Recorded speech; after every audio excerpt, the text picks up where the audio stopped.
What's up, everybody? I'm Chris Marikos, creator of the English Everyday program, the #1 program for spoken English on the planet. And in today's video, I'm going to explain your top 5 mistakes with uncountable nouns. Now, you might not know what an uncountable noun is. A countable noun is something that we count. We can say 1 dog, 2 dogs, 1 cat, 2 cats. An uncountable noun is something like water or milk or juice. We might put milk into a container. We might say a gallon of milk, a liter of milk. So the first thing that we need to remember about uncountable nouns, when we use an uncountable noun, we can't use a plural verb.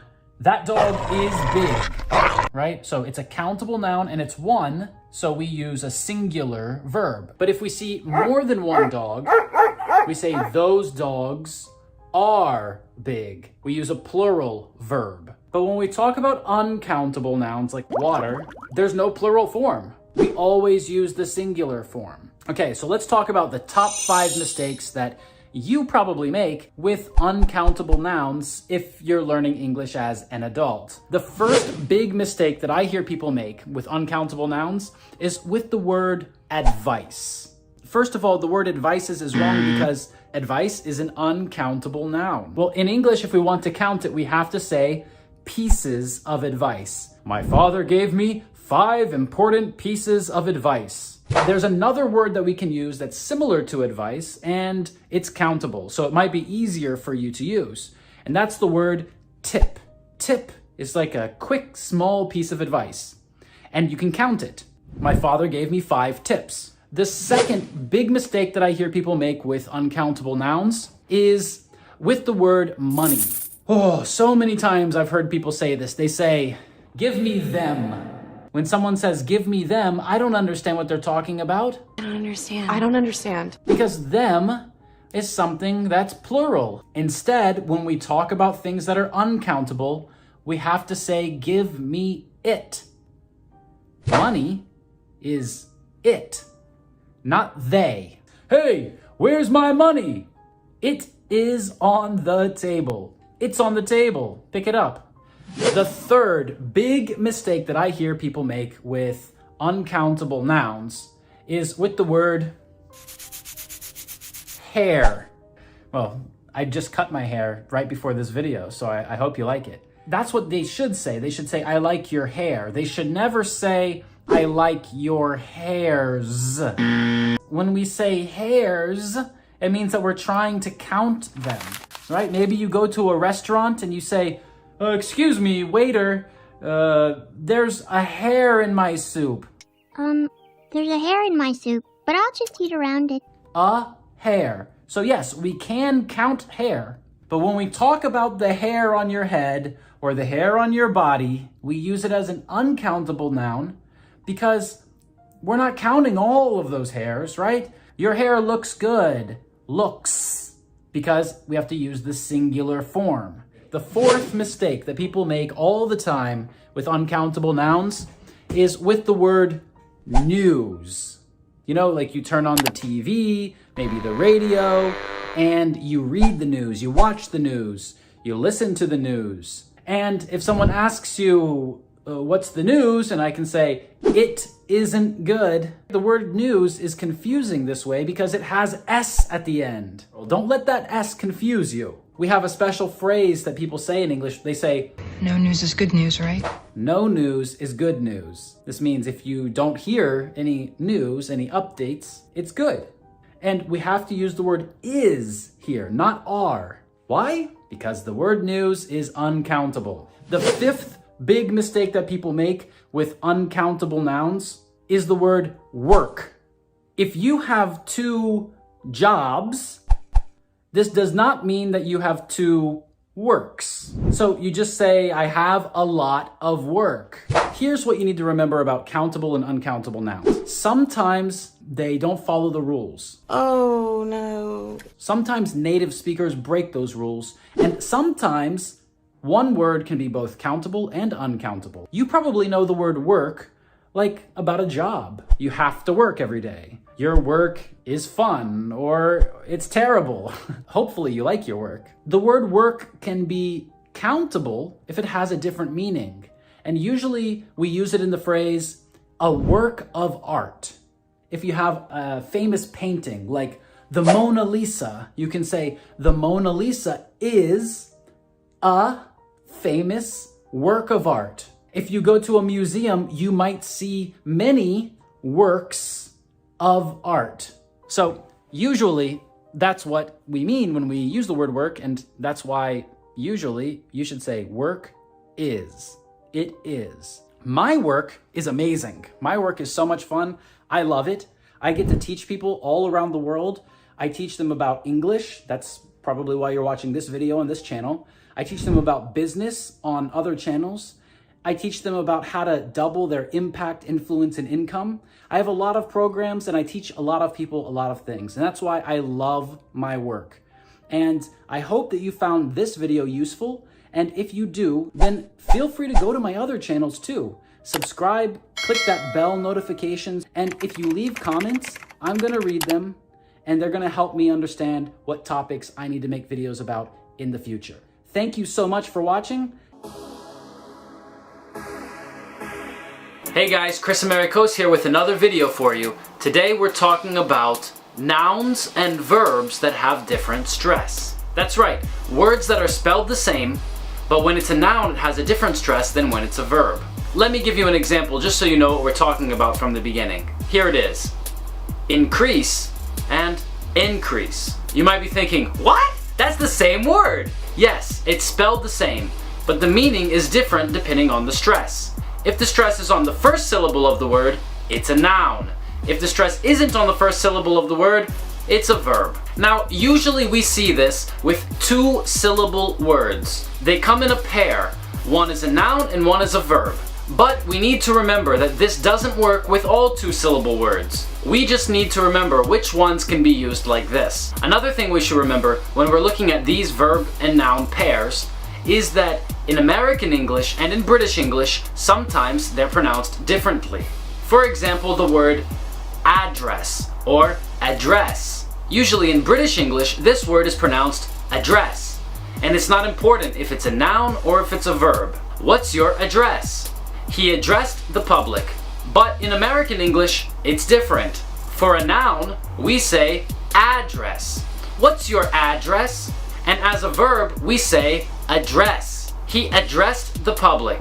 Other regional accents and dialects of English might use different pronunciation of these words too. But today we're going to be looking at just standard words that in more or less all variations of English have a shift in stress, depending on if it's a noun or if it's a verb. Typically, this idea in the language is called initial word stress or initial noun stress, because we can understand that the verb is the root of the word, and to create the noun, we change the stress. So now I'm going to give you some examples of these word pairs that are verbs on the second syllable and nouns on the first syllable. But don't forget that it's not only two-syllable words. There are some other examples of this too. One example of a three-syllable word that works like this is attribute. As a noun, it's pronounced attribute, but as a verb, it's pronounced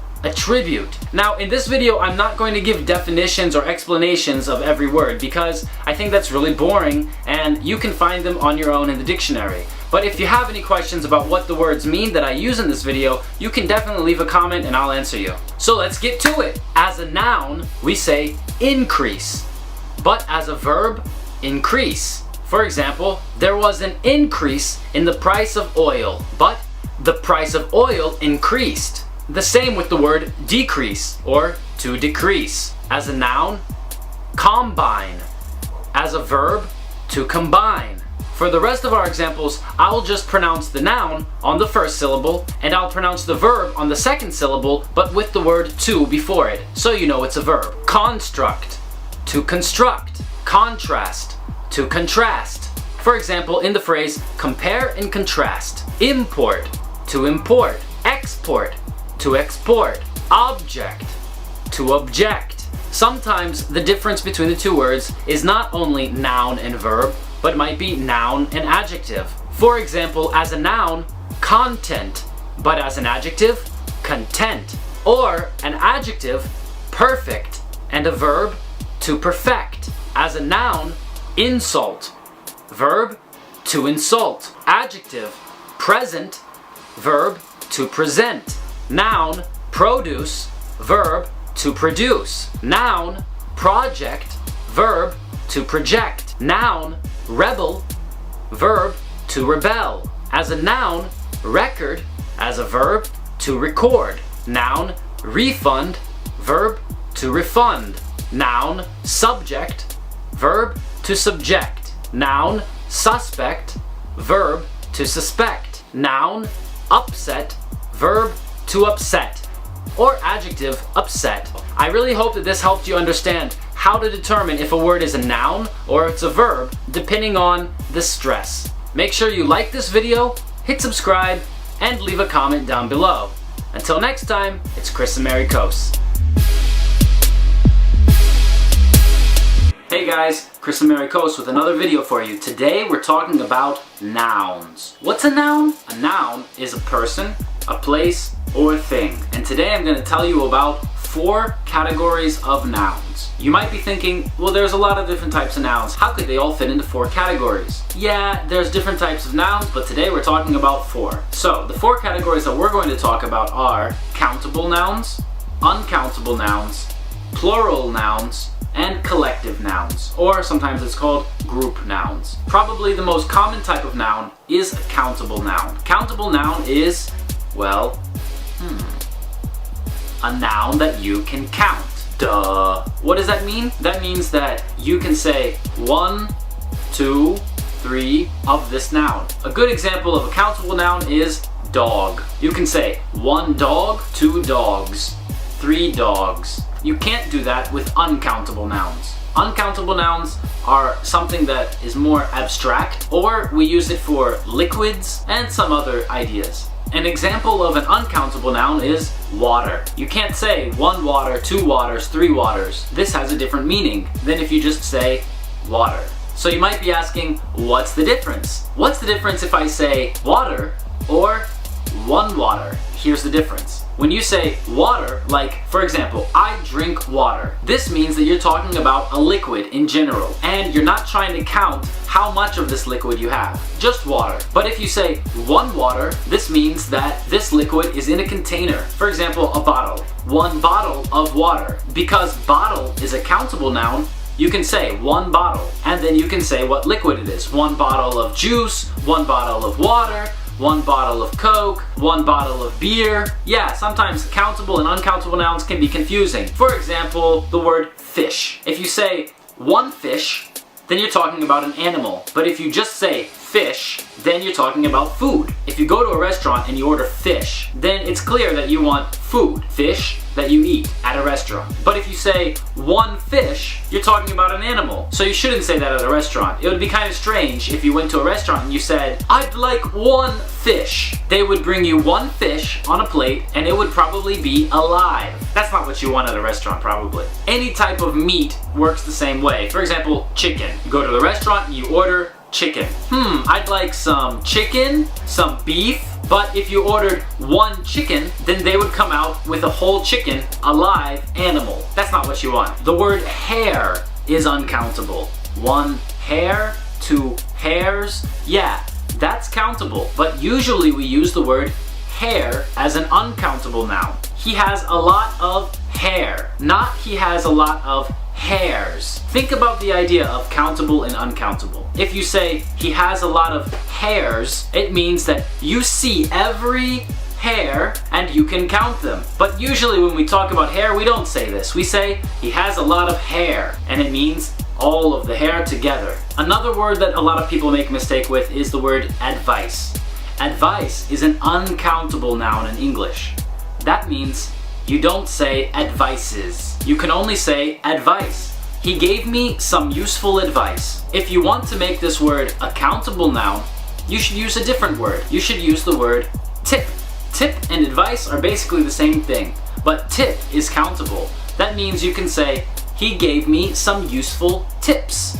1 tip, 2 tips, 3 tips, but you cannot say he gave me some useful advices. That's a big mistake. Instead, you can say he gave me some useful advice. Knowledge is uncountable. We never say knowledge is. That's wrong.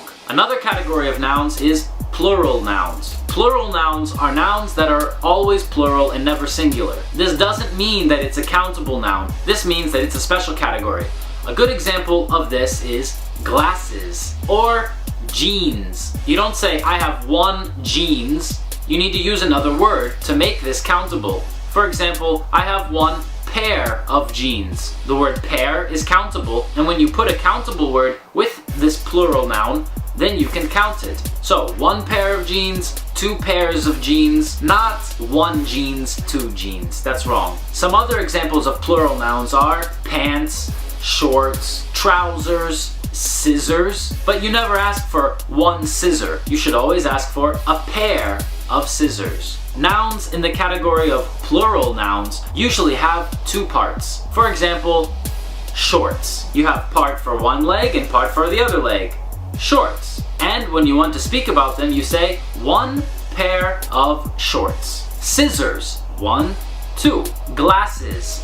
1, 2. 1 pair of glasses, not 1 glass and 2 glasses. No, don't say that. 1 pair of glasses, 2 pairs of glasses. Another category of nouns is collective nouns or group nouns. Collective nouns or group nouns are interesting because they describe an entire group of people or a group of animals. For example, team. Now here, English gets a little more difficult because in American English, we usually use a collective noun like a singular noun. That means that we say is or it. For example, the team is winning. Think about sports. If you say USA is playing against Japan, you can say Japan is winning. That's American English. But in British English, they use collective nouns as a plural noun. So you would say, Japan are winning. The team are winning. So here you can see that American English and British English are a little bit different.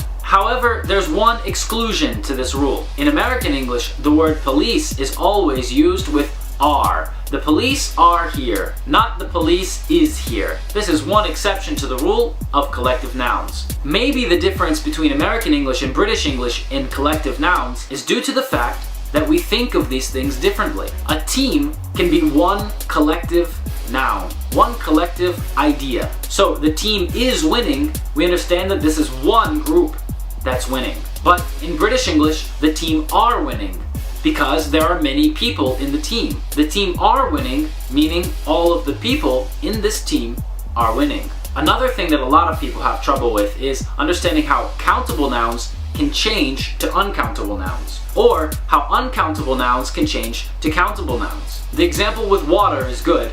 Instead, let's use another word, milk. If you say, I'd like 2 milks, then of course you're talking about milk inside of a container. 2 bottles of milk, 2 milks. But if you say, I'd like some milk, then you're just talking about this liquid, and you're not saying that it's in a container. I'd like 1 million bottles of milk. Another good example of this is the word people. A lot of people make the mistake of thinking that people is an uncountable noun, but actually people is a countable noun. It just has a different plural form. So the singular form is person, 1 person, and the plural form is people, 2 people. However, in formal language, sometimes the word people is used in a plural form also, peoples. And when we use a noun that's already plural, or an uncountable noun in some cases, and we make it plural, this describes different types of this noun. For example, the waters of the Himalayas. This tells us that there are different types of water that come from the Himalayan mountains, and we want to describe the difference between these types of water. If we take the word people and make it plural again, using the word peoples, then we're talking about different types of people who live in a place. Some other examples of verbs that are often confused between countable and uncountable are news. News looks like a plural countable noun, but in fact, it's an uncountable noun. We always say the news is. The news is on.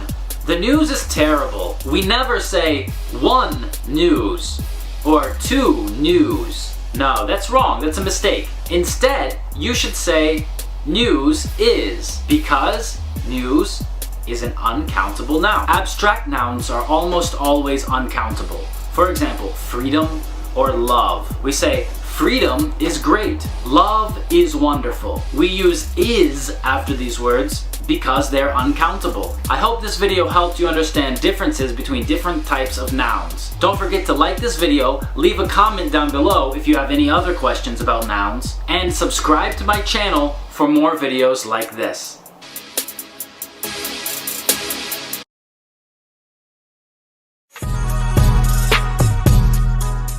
So how do we make words? There's a few different ways that we could make words.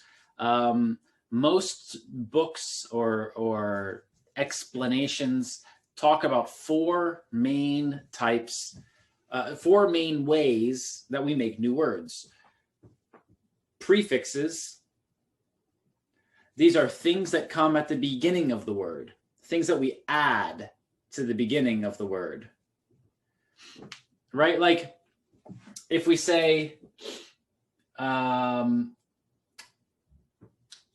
we can say that somebody is bilingual. Right? This is an adjective, but we can say Marina is bilingual. She speaks two languages, English and Russian. Bilingual. Bi is a prefix, it means two. And we can change this prefix, right? We can say trilingual. This means three languages. Right? So, so sometimes we use prefixes to add new meaning or to create new words. We also use suffixes. Suffixes. Suffixes are things that we add to the end of the word. And for example, ism. If we say Buddhism, Hinduism, right? Then these are concepts, these are ideas, these are philosophies, religions, right? So we make this into a noun. Ism tells us that this is a noun. It tells us that we are making a noun from this, right? And we can have all other kinds of isms too, like environmentalism, right? People who are working to improve the environment. We could say terrorism,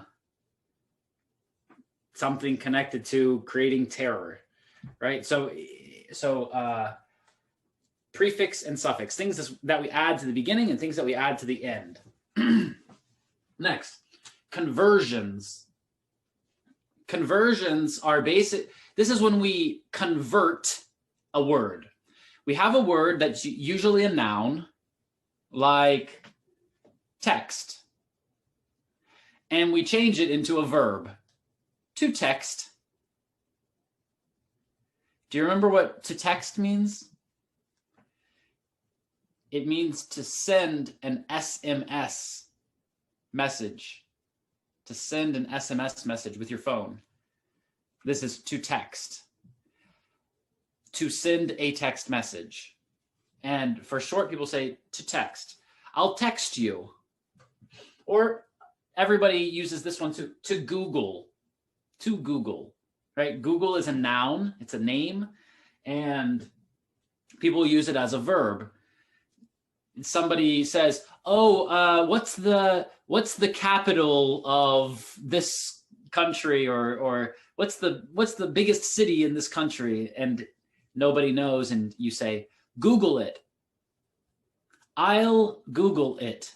I will Google it. So Google can be like a verb, right? It's a noun originally, but then we changed it and made it a verb just by using the rules of verbs with this word. That's all we need to do. To change it from noun to verb, we just start using it like a verb, right? And so you can do this with lots of words. That's why today's lesson is really important, because we're really learning the rules about how native speakers can break the rules, right? Why is it okay when native speakers make mistakes, and it's not okay when someone who's learning how to speak the language, when they make mistakes, right? Why is, when someone who's learning the language makes a mistake, it sounds strange, but when a native speaker makes a mistake, it's natural. Something like this, right? Not always, but why? Why does it feel like this? Because there are special rules about how you can break the rules.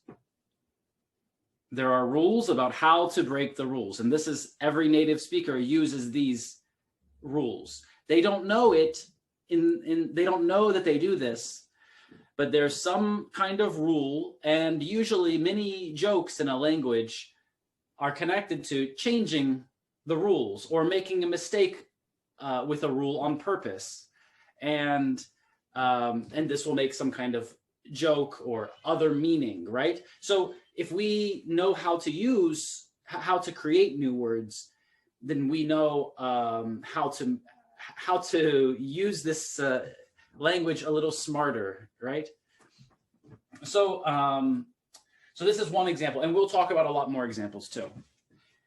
Another way that we create new words is compounds. When we put two things together, it's when we put two things together, right? So like backache. Ache is pain. It's when something hurts. You know, like there's different kinds of pain, right? Sometimes it hurts and it's like bigger and smaller, like pulse, like pulsating, right? So an ache is kind of like this, right? It's this longer, softer pain. And so backache is like pain in the back, right? We could say, I have an earache, for example. So these are just two words. We put them together, and now we have a new word. So those are the four main ways that we create new words: prefixes, suffixes, converting the word, changing it from a noun to a verb, or from a verb to a noun, and compounds, putting two words together. Two other ways that we do this, we don't use them so much, one is called back formation. Basically, we have a noun, and this noun has some kind of suffix or prefix. It has some part that's added already.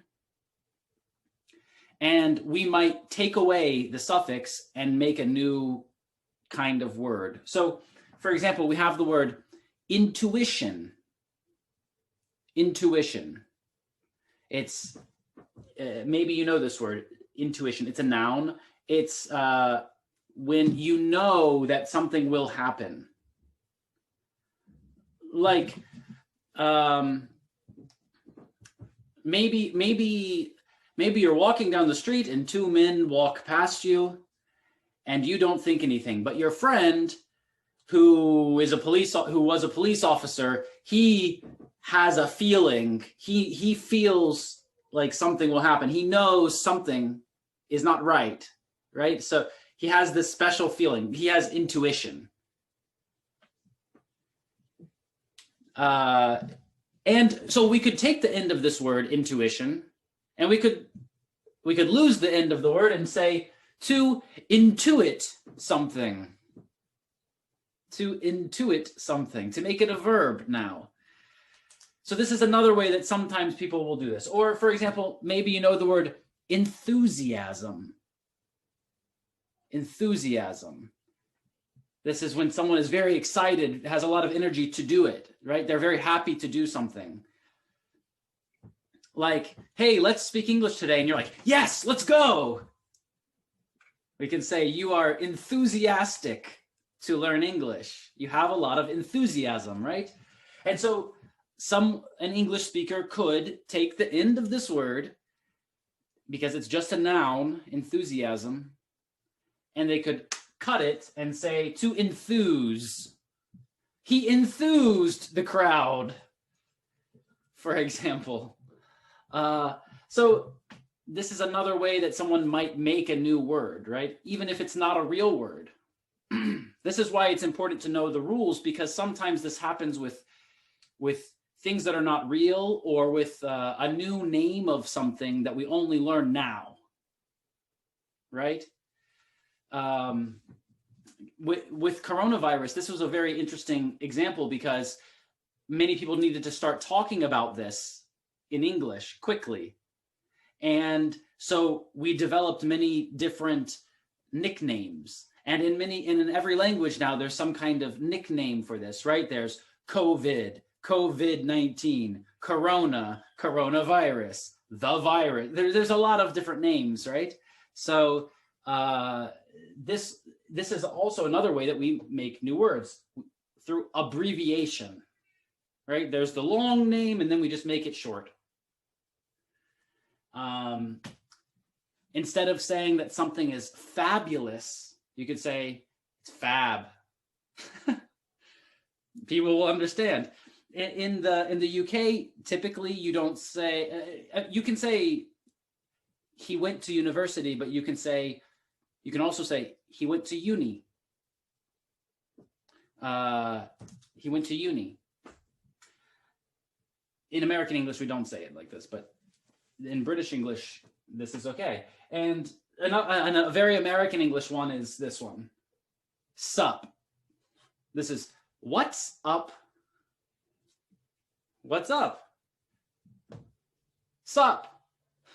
It's the same. Yeah. So again, this is just like, if you don't know this, if you don't speak like this, or then you probably don't understand what this word is, because it's not a real word. It's just a word that people use to shorten a phrase and everyone understands this phrase in this situation. So it sounds similar. It just sounds like someone very quickly said, what's up?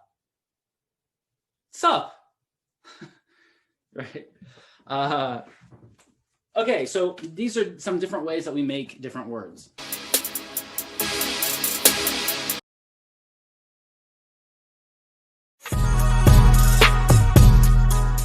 What are compound nouns? First of all, compound nouns. What's a noun? A noun is usually a person, a place, a thing, or an idea. And hi, Aida. And so we have compound nouns. These are things that have two words.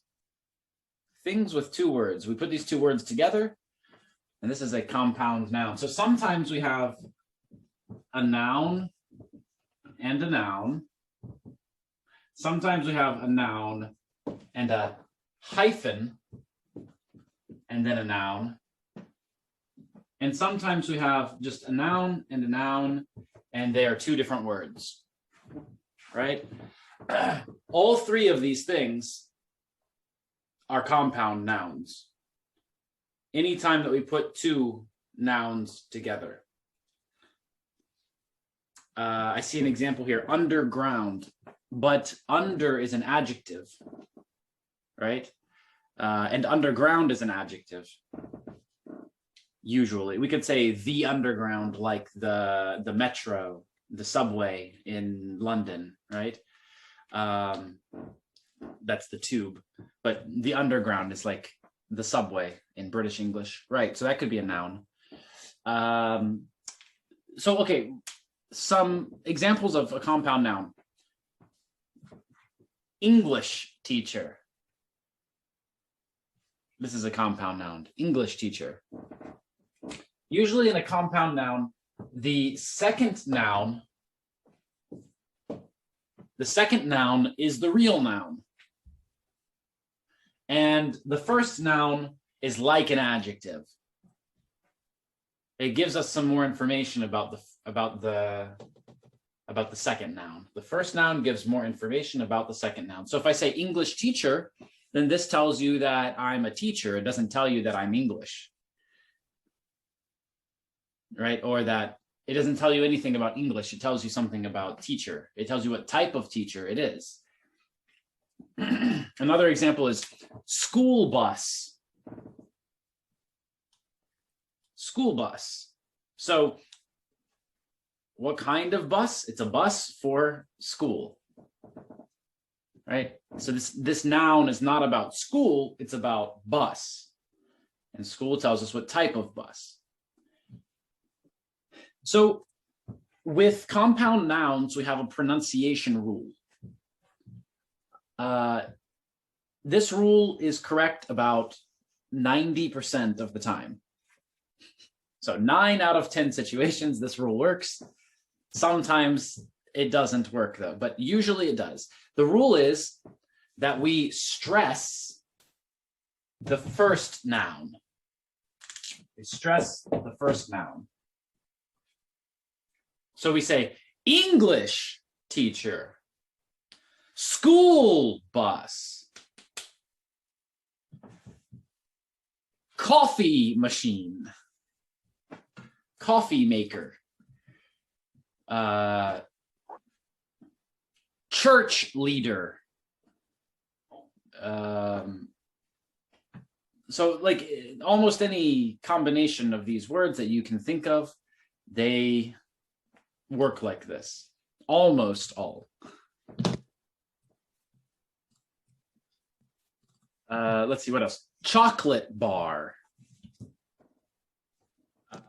The soap that you use on your hands in the shower. This might be a hand soap,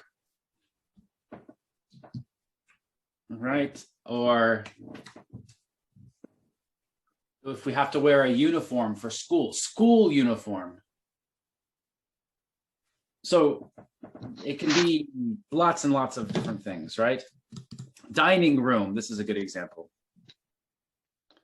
Right, what kind of room? For dining.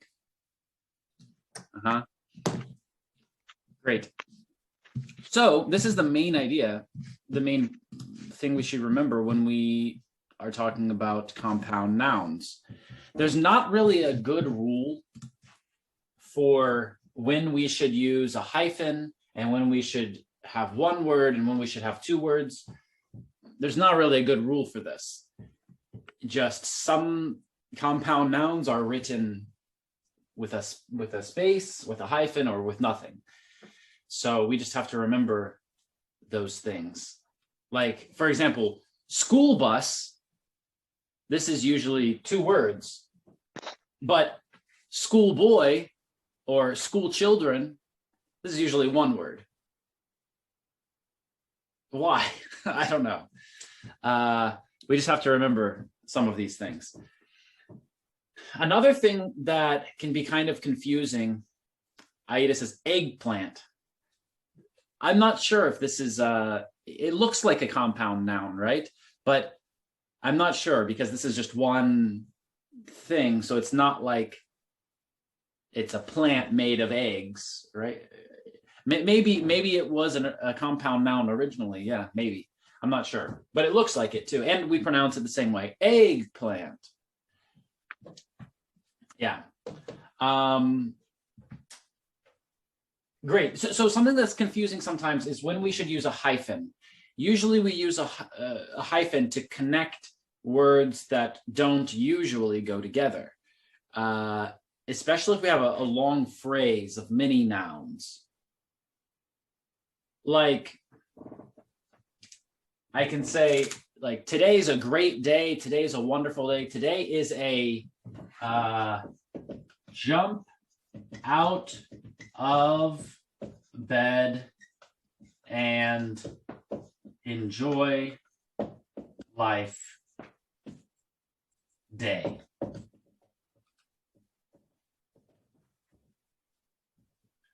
It's a jump out of bed and enjoy life day.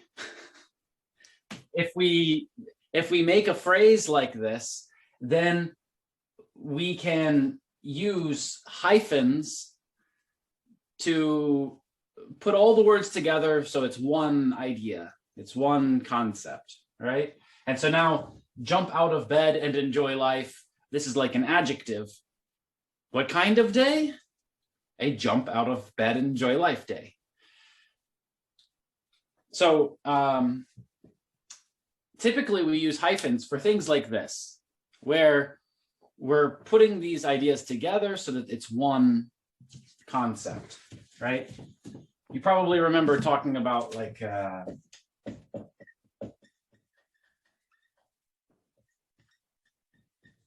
19-page book, right? Where we use the hyphen with the number and the noun. We don't say 19 pages book. We say 19-page book. Here, 19 page, this is one idea. And it's an adjective that talks about the next noun, right? Which is interesting because it's the same rule when we have regular compound nouns. Like when we say school bus, we don't say school's bus. We don't say that. Maybe this bus goes to 5 different schools, but it's still a school bus, not a school's bus, right? Just like here, we have a 19-page book, not 19 pages book, because this is like an adjective. It's giving us more information about the next noun. It's not the main noun. And so we always use it as singular, as one. If we speak, using a different kind of sentence, then we might say that how many pages are in the book? 19 pages. How many schools does the bus go to? 5 schools. Right? But when we change these words to use them as an adjective to describe and say more information about the noun, then we don't have S. It's just one. Here's some good examples. Hometown. This is a good example of a compound noun. My hometown. Mother language. This is another one. Mother language or native language or first language. We could also say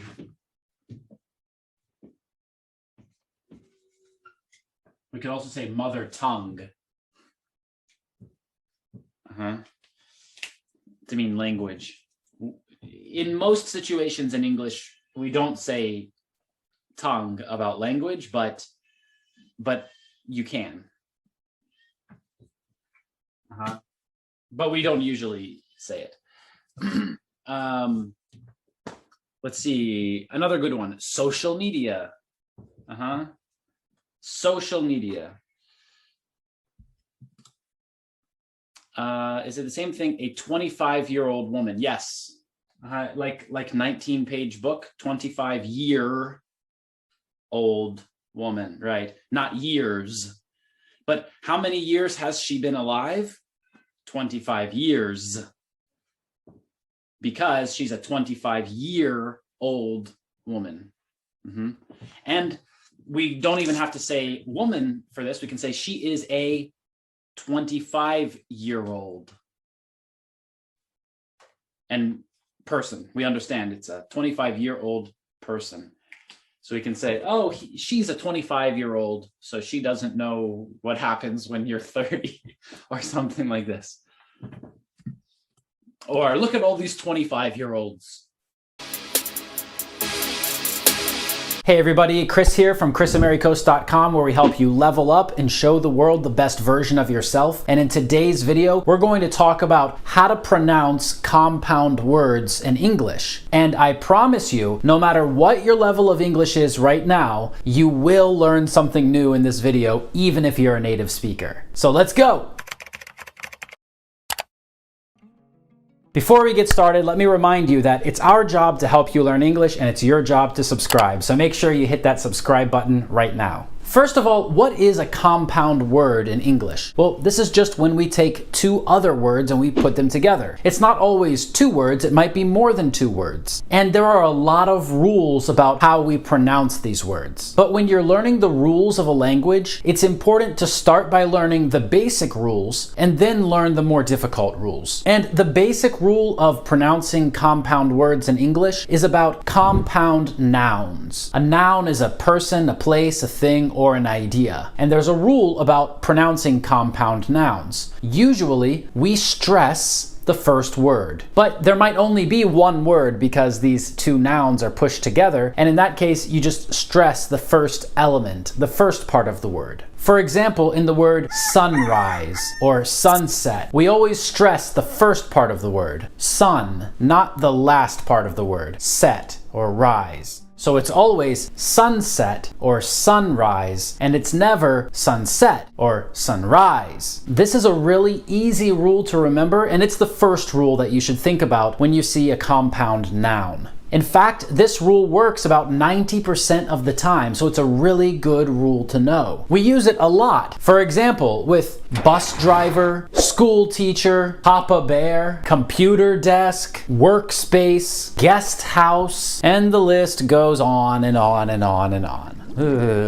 Now that's the simple rule, but if your English level is a little higher, you might be interested in more of a challenge. So let's look at 4 rules that can tell us about how to pronounce compound words in English. The first rule is the same. If there's two nouns together, we usually stress the first element or the first word. The second rule tells us that if the first element or first part of this compound word is like an adjective, and it ends with an ed, then we're going to stress the second word. And a good example of this is the word bad-tempered, or open-minded, or well-balanced, or result-oriented, or even self-confident. It's important that we don't stress the first word or first element of this compound. That just won't sound natural. So always remember it's open-minded and it's never open-minded. It's always bad-tempered and never bad-tempered.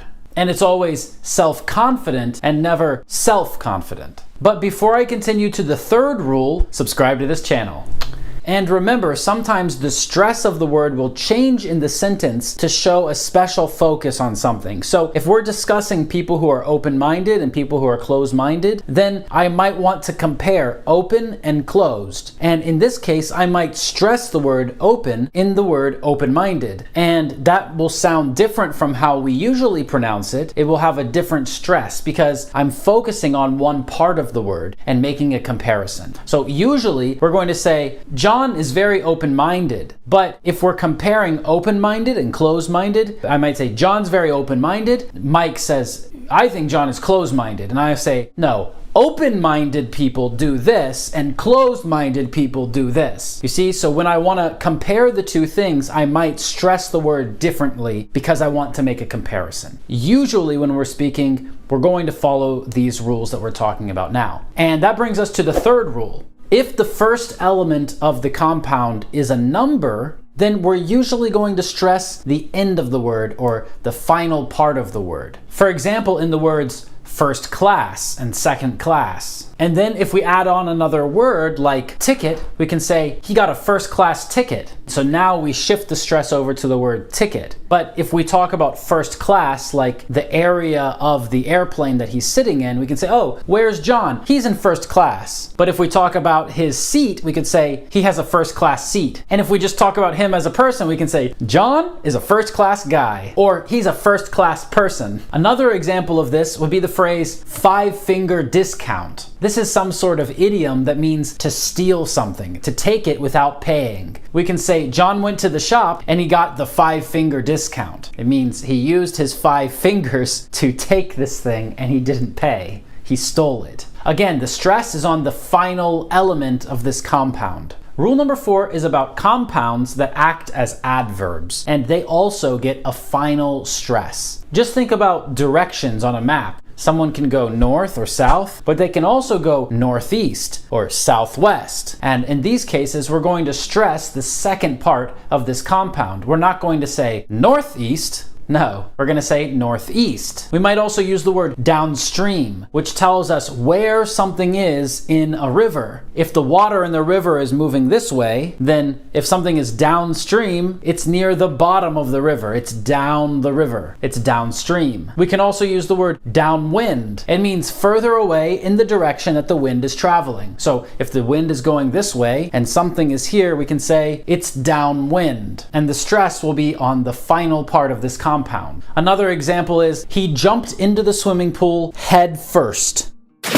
And it doesn't matter what part of the body we talk about. It's always going to be stressed on the final part of the compound. So we can say he went into the water head first, foot first, knee first, arm first. It doesn't matter, because we're describing how he did this action, and that makes this compound an adverb. An adverb helps us describe an action, so it gives us more information about a verb. How did he go in the water? Head first. Now, those are rules that you may have heard before, or maybe you haven't heard them before, but they're really useful and they're relatively easy to remember. Unfortunately, English doesn't always follow the rules, and there are some more complicated, more interesting rules that we're going to talk about right now. So make sure you've subscribed to this channel and get ready for more right now. Sometimes the rule isn't about the position of the words, and it's not about how the words are used. It's about the words themselves. There's something called the manufacturer's rule. You probably remember that our first rule we talked about was when we have two nouns together, and we said that we usually stress the first word, like school bus and Papa Bear. But the manufacturer's rule tells us that if one of these words is the material or the substance that we made the second word out of, then we need to stress the second word. For example, the compound noun apple pie. We don't usually stress the first word. We don't usually say apple pie. No, instead we say apple pie. It's a pie that's made from apples. So it's an apple pie. That's different from an apple tree, because an apple tree is not a tree that's made out of apples. It's a tree that has apples. And this does not follow the manufacturer's rule, and we do not shift the stress in this word. So it's an apple tree, but apple pie. Another example is with the word paper. You have a paper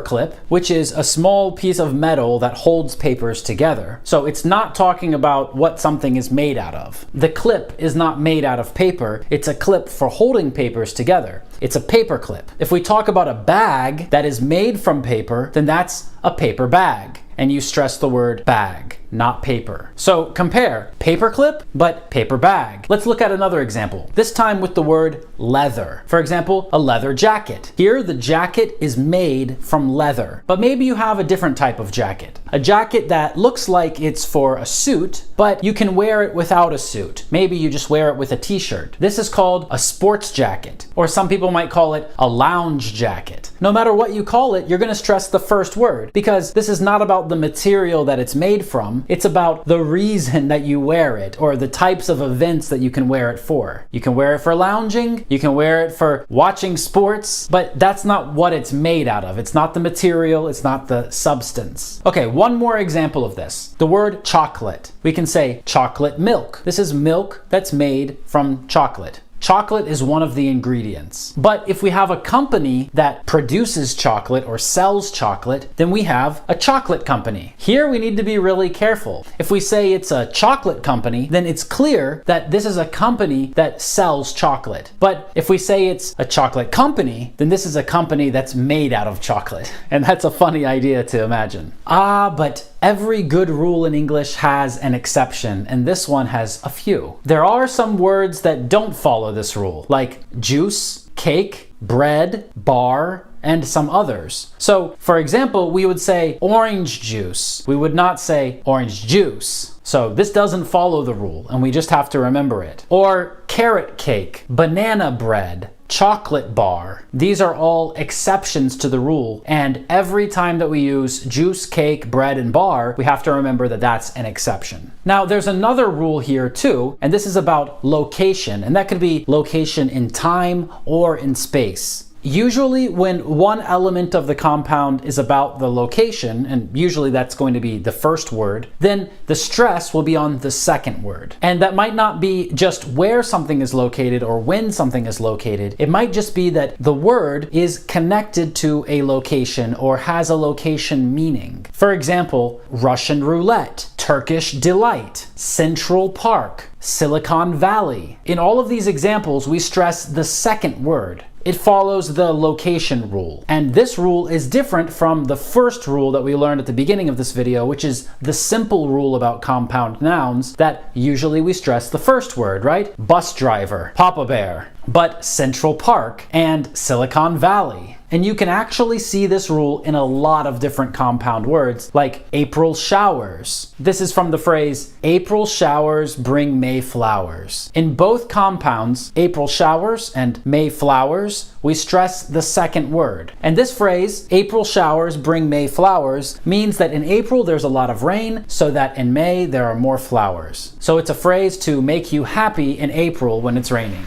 We can also see this rule in other phrases like bottom line, or bedroom window, or the Middle Ages, or even 4 o'clock tea. Okay, I'm sure you're having a lot of fun remembering all of these rules and thinking in your head, okay, if I say this phrase, which word should I stress, right? It can drive you insane. No, you're not going insane yet? Well, that's good. Because what I'm going to tell you right now will definitely make you go completely crazy. There are some compound nouns in English where if you stress the first word instead of stressing the second word, the meaning completely changes. You're saying something different just because you changed the stress in the word. And it's pretty crazy. So I know you're going to find this really, really interesting. Sometimes the stress in the word changes the meaning completely. Like in the compound noun, French teacher. If you stress the first word, French teacher, then this is a teacher who teaches the French language. But if you stress the second word, French teacher, then this is a teacher who is from France. The woman teaching my geography class is a French teacher. You might say, French teachers are stricter than American teachers. You might say, today I met a French teacher. In the same way you might say, I met a French banker or a French waiter or a French business person. But if we're talking about a teacher who teaches the language, we can say that Susie is a French teacher and Bobby is a German teacher. Another example of this is a word that a lot of English students have trouble with. The word girlfriend. Because it's not clear if this is a girl who's my girlfriend, like we're in a relationship, or if this is a girl who I'm just friends with, right? If she's just a girlfriend. And so the shifting of the stress in this word can make a big difference. It can tell someone if you're in a relationship with that person or if they're just your friend. So again, if you're in a relationship, you can say, Susie is my girlfriend. Stress the first word. But if Susie is just my friend, we can say, yeah, Susie is one of my girlfriends.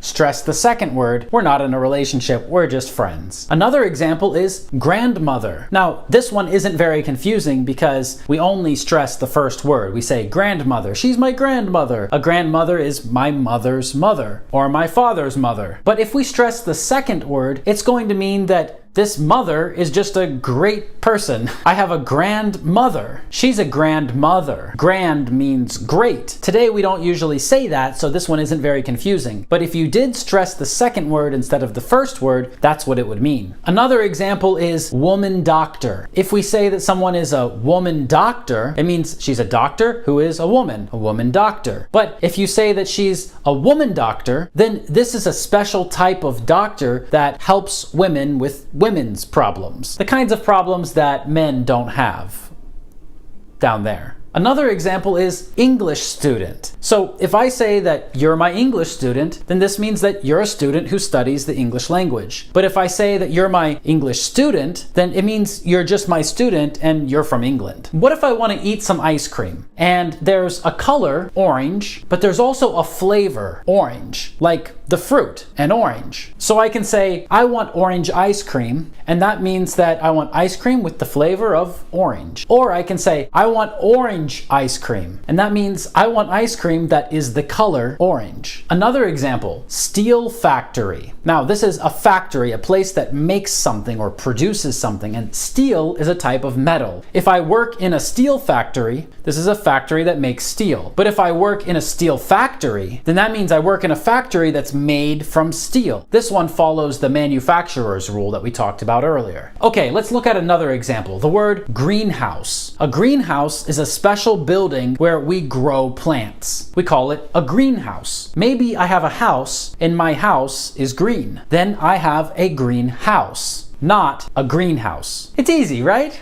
And because I'm a teacher, I like to use a whiteboard. A whiteboard is a board where I can write something and you can see it. I might say, look at the whiteboard. And I stress the first word here, whiteboard. But a board can also be a piece of wood or another material, like a skateboard or a surfboard. So if I say that I have a white board, then this means I just have a board that's white. That's different from a whiteboard. There are a lot of words that include a color in them, and we have this issue where if we stress one part of the word, it means one thing, but if we stress another part of the word, it means something different, like White House.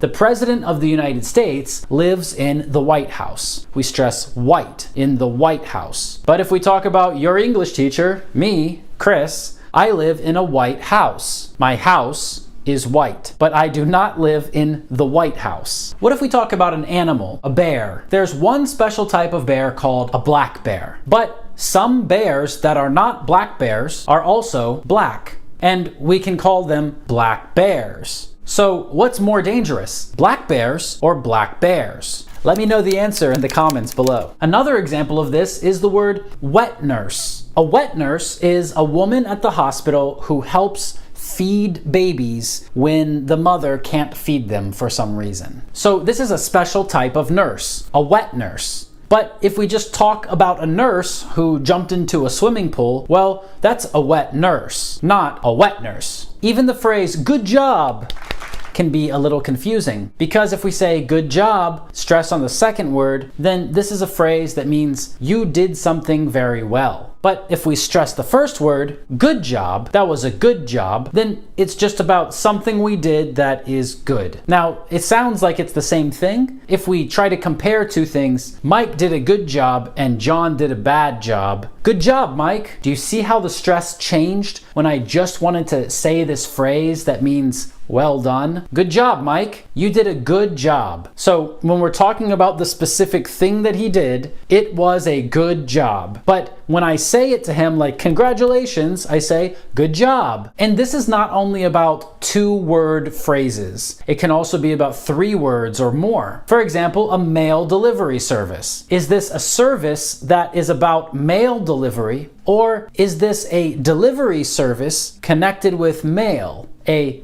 mail delivery service or a mail delivery service. Another confusing example is student feedback system. So is it a student feedback system or is it a student feedback system? Now I'm sure by the end of this video, you have a lot of questions. You might be more confused than when you started watching it, and that's okay. That's why I made this video, so that you can always go back and watch it again and remind yourself of the rules and the exceptions to the rules. And there are some really good examples in this video that will help you practice and get used to the different stresses and different combinations of words. The next thing you need to do is subscribe to this channel so you get more videos like this, and then join us live for speaking practice, because that's the best way to improve your English. After you've done that, leave a comment under this video and let me know which part of this video was most useful or which part was most confusing. Maybe you have found other examples like this. I would love to see some more examples because there are so many examples of this in English. So write your examples under this video too. And while you're down there, don't forget to press like so that I know that I should keep making these videos. Thank you so much for watching this video. Share it with people who need to see it, and I will see you in the next one.